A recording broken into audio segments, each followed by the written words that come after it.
First, ensure Outlook is up to date. Outdated software can often lead to instability.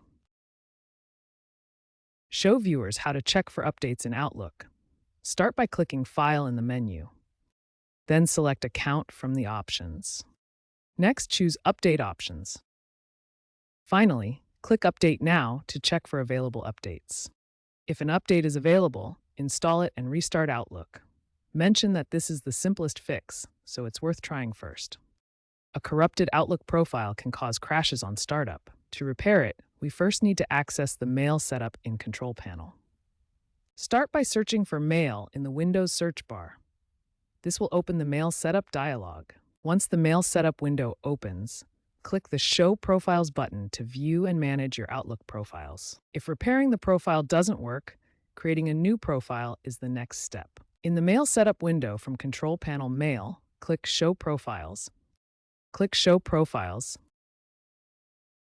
then click Add. Follow the prompts to create a new profile, adding your email account details. Now that the new profile is created, return to the Mail Setup window to set it as the default profile. In the Mail Setup window, the newly created profile should appear in the Profile Selection dropdown. Click the dropdown and select the new profile. Next, check the box labeled Always Use this profile to set this as the default profile for Outlook. Click the OK button to save these settings and close the Mail Setup window. Finally, restart Microsoft Outlook for the changes to take effect. The application will now use the new profile as the default. Malware can sometimes cause applications to crash. Run a full system scan with your antivirus software to ensure your computer is free from malware.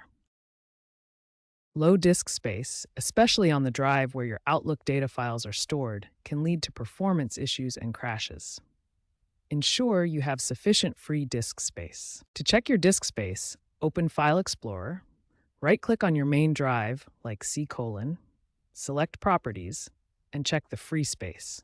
Make sure you have at least 10 gigabytes or more of free space available. As a last resort, try reinstalling Outlook.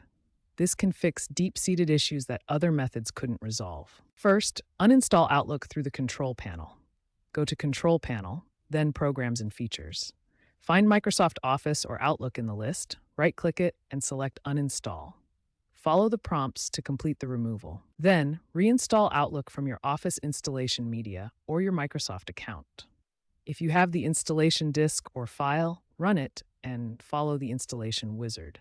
Alternatively, sign into your Microsoft account online and download Office again. Make sure to install the same version you had before.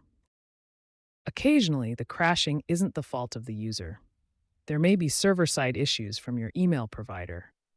Visit their website or use a search engine to see if others have reported the same issue recently.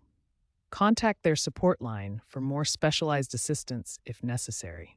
If all previous troubleshooting steps fail, consider seeking professional help from a computer repair technician or Microsoft support. They can provide in-depth troubleshooting and identify hardware or software conflicts that are not easily detectable.